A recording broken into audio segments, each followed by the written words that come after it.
early on. We're also, at the end, we're going to be able to show you a toolkit in regards of resources that are free with their links that you can provide at any moment. The first step that we want to cover is self-knowledge, getting the students to start reflecting on what they enjoy, whether it's their interests, their values, their skills, abilities, or strengths. Now, this step tends to be skipped a lot, especially within various cultures or current situations within the family dynamics. If the student needs to work to support the family, or if the student has their own family in itself, they tend to forget about, well, it's not about what I want, it's about how I can help support others.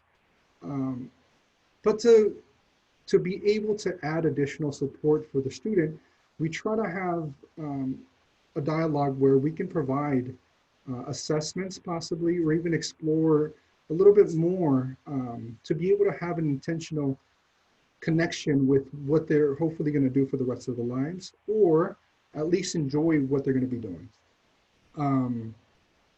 One of the hopes is the resources that we'll provide, they're going to be free links for students to do assessments, but anyone that's certified to administer any interpretation or formal assessments can also use these free resources to be able to use and aid in the support for students' exploration. Now, a question that we have for everyone, if you can answer the chat box, how many times did you change your major throughout your educational career? And did you change your major due to not having enough information about yourself?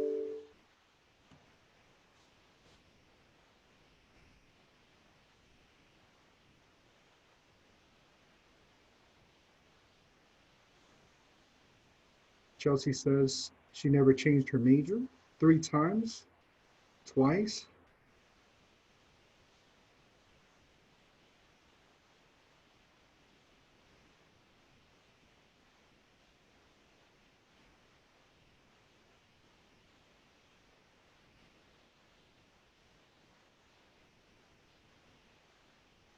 Three times.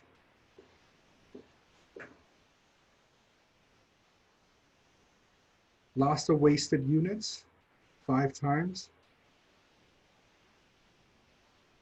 I've never changed my major. I wish I know more about the industry I was getting into. So that tends to be a lot of experience for our students, especially going into education. They tend to choose an occupation or career that may not fit with themselves. They may be deciding based on external factors, like I mentioned, and therefore once they achieve the degree, they many times don't end up using that degree. Therefore, loans come into play. So our hope is with the resources that we'll provide you today, we can begin that dialogue sooner than later.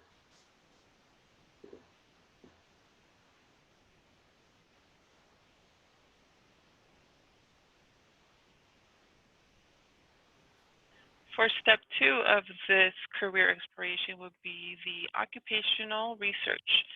Now we have several resources that we can use. One of them is we have at Glendale Community College is our career education website. And this is one place where students can use as a guide, or us even as we help them in their career exploration as well. We have information of Explore career education programs. We have the Discover careers and salaries, internships and jobs, and we also host events. But the first 3 would be the ones where the students will benefit from discovering a little bit more about what each career, each major would lead them into. If they would want to pursue something in public service, they can click on this tab here and they can look at the information for our programs. They can look at the certificates, associate's degrees, and also the ones that transfer to a university.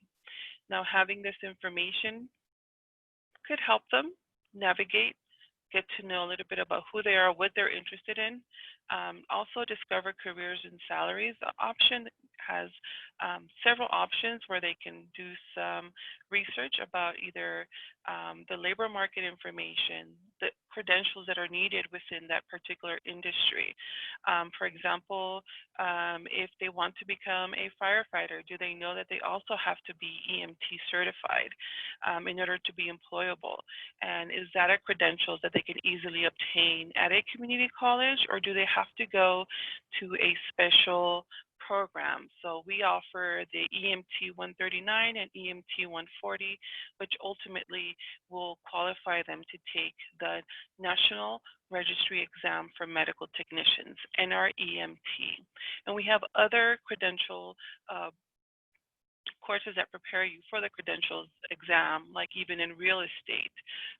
So students may think, oh, I don't want to pursue a degree, but maybe a credentials. And if we start informing them of their options, that would probably lessen the stress that they have in pursuing a degree or just a certificate. But this is a stepping stone that they can achieve in their career goal. Now, also we have the salary surfer where they can compare the different salaries within a career. We have ONET and Career Coach, and at the bottom we have more information of the industry programs and health careers. Now, within this step, the occupational research, what do you do with all that information? And so most of the times is we gather that information, and what do we do next, right? So the question is, for those who changed their major a few times, did you change your major and or career choice due to not having enough information about the occupations available? So again, enter that into the chat, and then we'll see where this leads.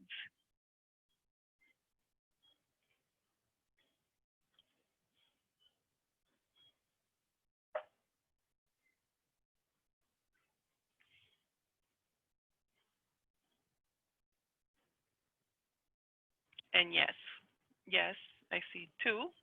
Anybody else? I would say yes for me as well. I didn't know what, I knew I wanted to help people. And how many of the students who come to us say, I just want to help?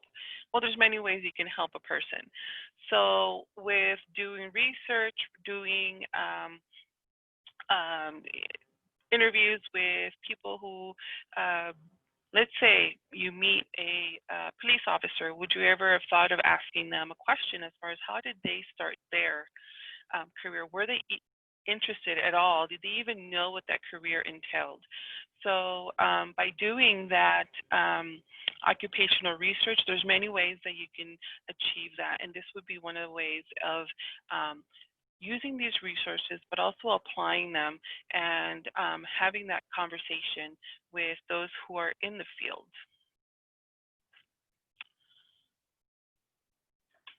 Going to step 3 of the career decision making. So putting all the pieces of the information together to make a decision that fits the individualized needs and desires of the person. Just how I mentioned before, some of them just want to help people. But how do they help? What are the things that they want to discover as far as how they want to help?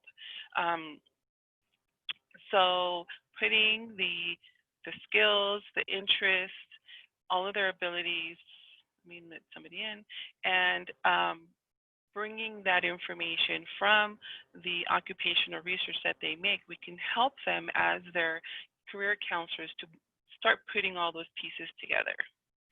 And most of the time is just having that conversation. What are their prior experience? What are they experiencing now, and how do they see themselves in the future?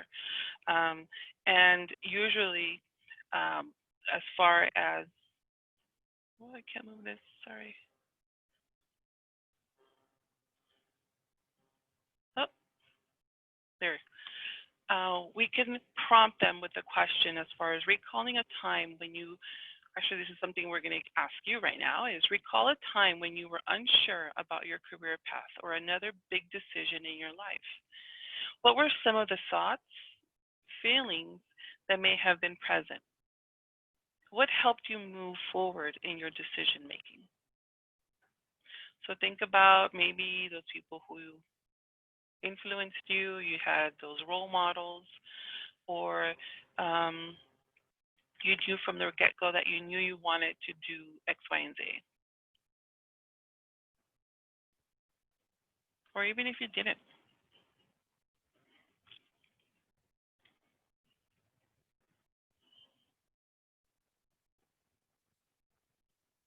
Okay, we have one. Talking to people in the field was so helpful. Anxious about making the wrong decision. Yes, that's a major anxiety there. And also advice from people I trusted. And trust is very, very important when you know you have to make a decision that's going to definitely impact your life. You want to make sure you're talking to the right person, and whoever you're speaking with is telling you the truth about the career. It's telling you genuinely why they enjoy it, how they got into that career, what was the path that they took. And one thing I always remind students, everybody's path is different. It doesn't mean that only because that person completed X, Y, and Z doesn't mean it's going to be the same for you. Let's see what else. I was unsure because I didn't have enough information. I researched a number of different career paths from where I was. And yes, and that usually tends to happen. It could be at the age of 20, it could be the age of 30, it could be the age of 40. But it's just making that constant search into finding what fits us.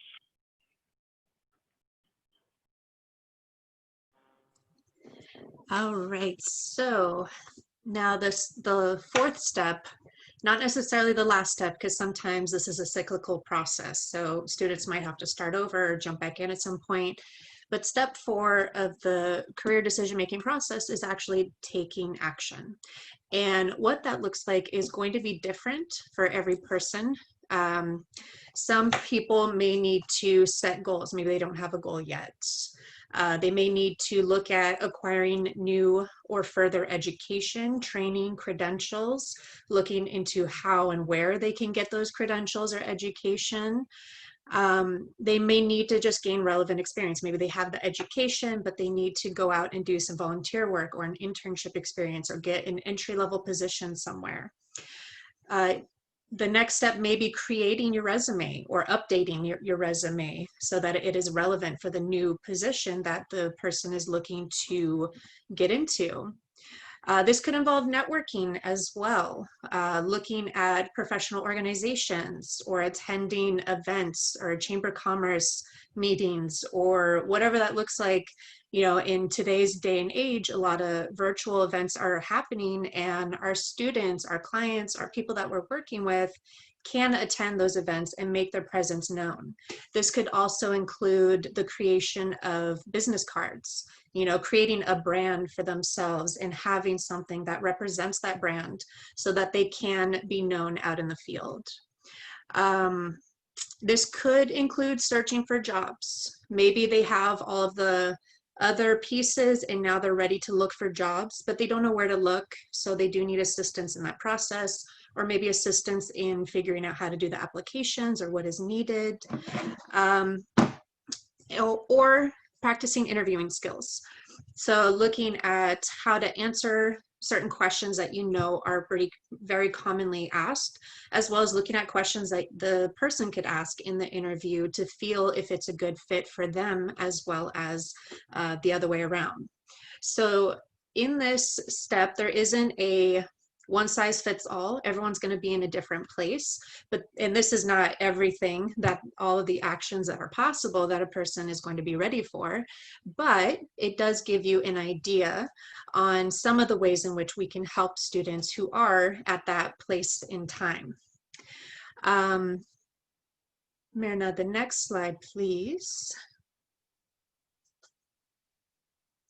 Thank you. We do have one last question for you guys. To think about your own career journey. We're all professionals in very different fields. What steps did you take that helped you feel confident in order to continue moving forward towards your career goal?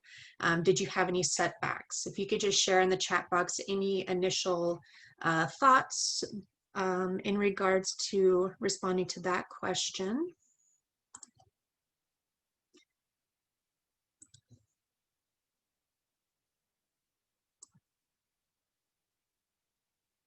Research a number of different career paths. Perfect. That is definitely an important step. You want to be knowledgeable about what is out there. And then that gives you enough information to know if it's something that you're interested in as well, or if you're going the right direction. Using that labor market information is really important. You don't want to go towards something that is declining significantly without knowing it. Support system, definitely. That one's really important. If you don't feel supported, it can be really difficult to be confident in continuing to reach your goals. Wonderful. Anyone else? Anyone have any setbacks?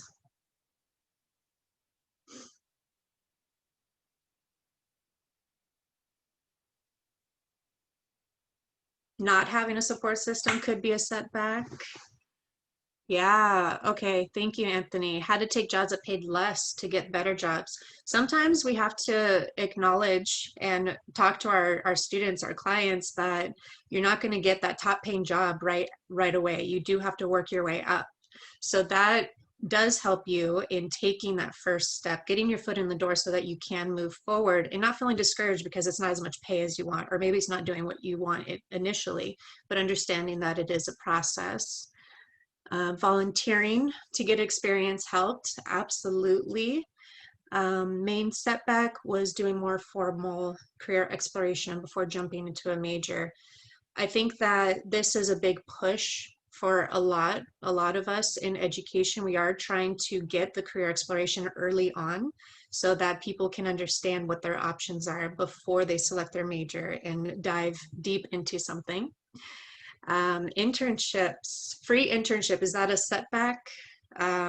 It's a foot in the door, but if it doesn't pay, some people may see that as a waste of their time, but it's really a valuable experience. So, you know, understanding the value in that is really important. Thank you guys for sharing all of that.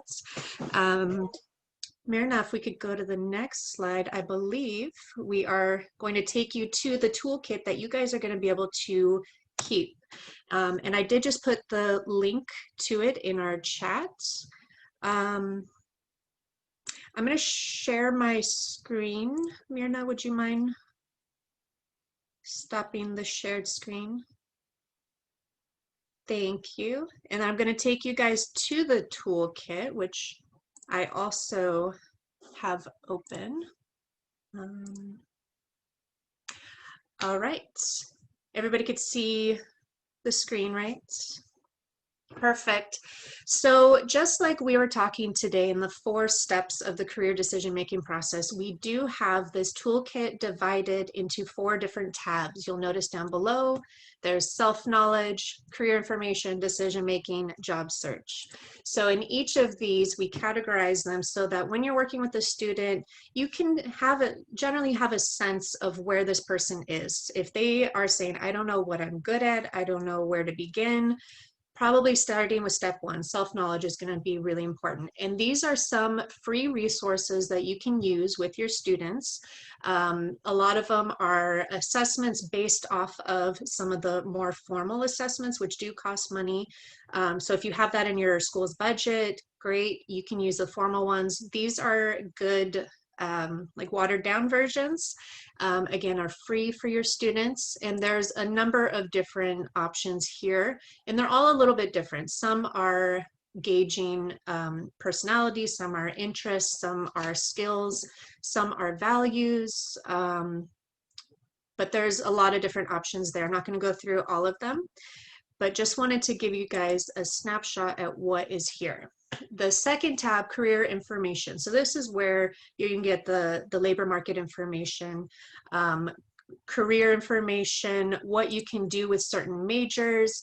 A really great website that you may or may not know about, My Next Move, is based off of government official information, and it's updated regularly. They do also provide a list of bright outlook careers, meaning careers that are showing that they are growing rapidly. And so they are good options for our students to pursue because there's going to be a lot of opportunities for them to get into those professions. Some of these are videos that highlight different career fields, different industry sectors, like Propel LA. And then there's also some that just have information about career clusters. So if someone comes in and says, like Myrna was saying, I want to help people, then you can go to the sector where people can help. There's a few actually that could fall under. It could be more medical based, it could be more social based, or if I get a lot, students often come in, oh, I want to do something in the medical field, but I don't know what yet. You can look in that cluster and it gives you a breakdown of different career options for students to be able to look through. The third tab is the decision-making process. And so there aren't as many resources here, but these are some pretty good ones. Some are articles, some are videos. This top one, the Career Cafe Thinking Cap, is a worksheet that you can work with them or clients. And it allows for them to look at one career from different lenses, from different viewpoints of themselves to gather information so that they can make a well-informed decision. And then the last tab is the job search. There's a lot more information on this tab, but these are job postings as well as lists for internships and resume and cover letter creation type of websites. LinkedIn, they have free trainings for people. I included one specifically about unconscious bias and inclusive mindset, and that link is there. But they have so many on-demand trainings that you can go in and just complete them right then and there. They take a few hours. So if a student is looking to upskill in their communication skills or just learn about different soft skills or hard skills, a lot of those are listed in LinkedIn. And action verbs to help resumes. There's all kinds of different resources in here. So this is your guys's to hold on to. We will share the link at the end as well. We'll send a follow-up email in the next few days. So if you don't save it for whatever reason right now, you will get that link again. All right, so the last slide, I believe, actually, and I do want to mention that for any GCC employees or faculty or staff, if there's any students that you have, please refer them to also the Career Center on campus. I know Ryan is one of our counselors here on campus. There's also UPS, many of these assessments where they do charge, many times they may be able to get them for free. I know Rosette mentioned EOPS pays for some of these costs. So especially any high school K through 14, K through 12, I mean, if you have any students that are planning to come to GCC, please always recommend them to visit the Career Center to go through the resources and help them start thinking about their career early on. Absolutely, yes. So that is all we have for you today. Just want to thank you guys for joining us. We didn't formally introduce ourselves at the beginning, but you saw all three of us. Myself, Antonio, Mirna are all CE counselors. We do have our contact information there, so if you have any questions, you can always reach out to us with that information. Any questions from anybody?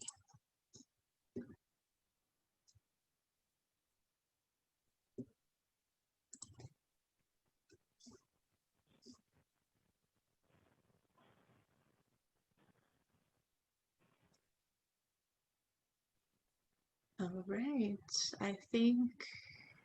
You see them in the chat. Yeah. Thank you all. Thank you. All right, well, with 1 minute to spare, just under a minute, you guys have a few moments before our final session begins at 11:10. And we will have our closing keynote speaker.